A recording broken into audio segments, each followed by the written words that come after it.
রাখতে পারে। এবং সেই কারণেই আজকে ক্ষমতার মসনদে বাংলাদেশের কোনো প্রধানমন্ত্রী নয়, দিল্লির নির্ধারিত নির্বাচিত তিলকওয়ালী মুখ্যমন্ত্রী শেখ হাসিনা বাংলাদেশের প্রধানমন্ত্রী রূপে হয়ে গেছে। আন্দোলনটা শুধু হাসিনা বিরোধী নয়, আন্দোলনটা এই মুহূর্তে হাসিনার সাথে সাথে আওয়ামী লীগের সাথে সাথে ওই ভারতের বিরুদ্ধেও করতে হবে। আমি আপনাদের সবাইকে আহ্বান জানাই, বড্ড দেরি হয়ে গেছে।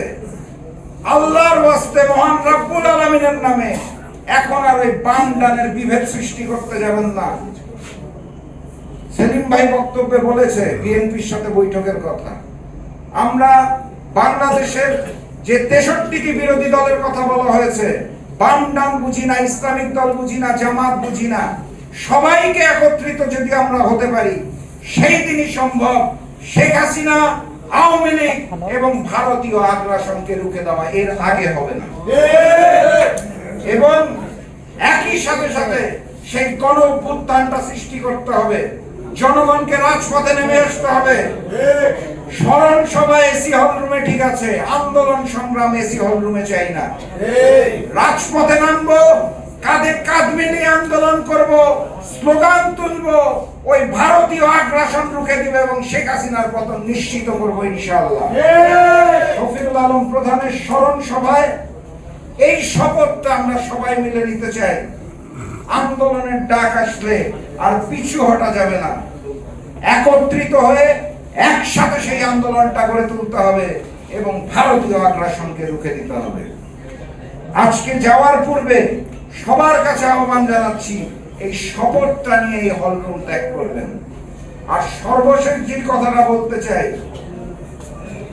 আমরা যদি ব্যর্থ হই তাহলে বাংলাদেশ অন্ধকার যুগে প্রবেশ করবে। পত্রিকা পড়ে দেখবেন মনোযোগ দিয়ে, 60,000 কোটি টাকা বিদ্যুতের বিল বকেয়া পড়েছে।